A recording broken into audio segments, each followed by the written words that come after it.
안녕하세요. 오늘 딥다이브 키움증권에서 5월 14일에 나온 LNF 분석 리포트를 한번 파헤쳐 보겠습니다. 네, 요즘 LNF 실적도 좀 안 좋고 주가도 조정을 받아서 말이 많았는데 테슬라와의 관계 속에서 반등이 가능할지 그 핵심을 좀 빠르게 짚어보는 게 이번 딥다이브 목표입니다. 바로 시작해 볼까요? 네, 좋습니다.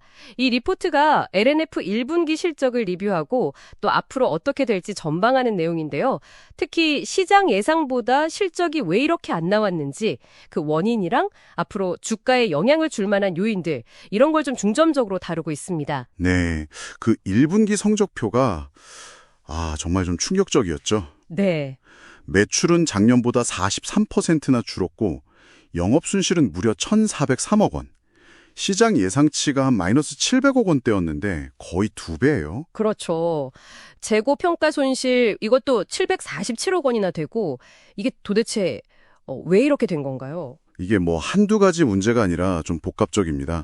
우선 그 주력인 테슬라양 하이니켈 양극재 NCMA 90이라고 하죠. 네. 이 출하량 자체는 전분기보다 17% 늘었어요. 아, 그건 늘었군요. 네, 근데 이제 다른 쪽, 그러니까 유럽 쪽 CO2 규제가 좀 완화될 거란 분위기가 있으면서 NCM 523 제품 판매가 한 13% 줄었습니다. 아하.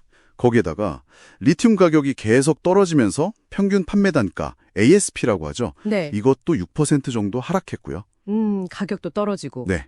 근데 결정적인 건 역시 메탈 가격 하락 때문에 생긴 영래깅 효과.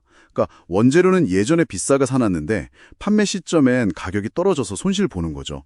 그리고 대규모 재고 평가 손실 이것도 컸습니다. 재고 가치가 떨어진 만큼 손실로 잡아야 했으니까요. 재고 부담이 컸군요. 네, 거기다 공장 가동률도 낮아서 고정비 부담까지 더해지니까 뭐 큰 폭의 적자를 피하기가 좀 어려웠던 거죠. 상황이 진짜 안 좋았는데 근데 여기서 되게 흥미로운 게 2분기 전망이에요. 리포트를 보면 분위기가 확 달라지던데요. 네, 맞습니다. 매출은 전분기 대비 56%나 급증해서 5,678억 원. 영업 적자도 502억 원으로 확 줄어들 거라고 예상했어요. 네, 그렇죠. 아니 1분기 예측이 그렇게 크게 빗나갔는데 이 2분기 반등 시나리오? 이건 좀 믿을 만한 건가요? 핵심 동력이 뭔가요? 핵심인 딱 하나입니다.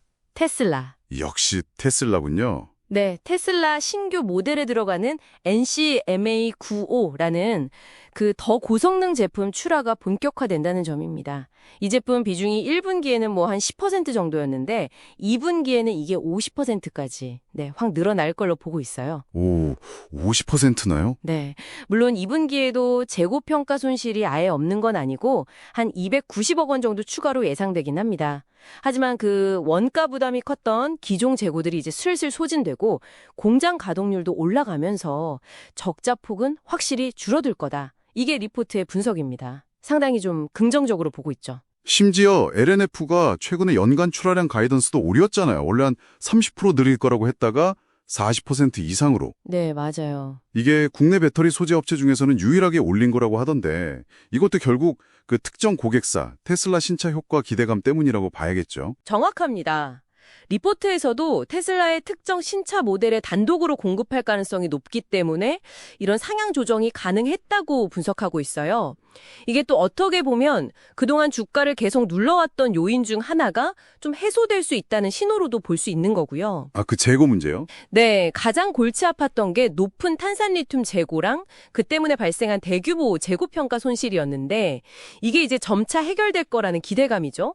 장기 공급 계약이 끝나면서 리튬 재고 관련 손실은 올해까지만 발생하고 그마저도 대부분 상반기에 미리 인식될 걸로 보고 있습니다. 그럼 가장 큰 리스크였던 재고 문제가 이제 해결 국면에 들어섰다. 이렇게 봐도 될까요? 그렇죠. 어느 정도는요. 근데 뭐 모든 문제가 다 해결된 건 아닐 텐데 리포트에서 지적하는 뭐 남은 과제나 좀 조심해야 할 변수 같은 건 없었나요? 네, 물론 있습니다.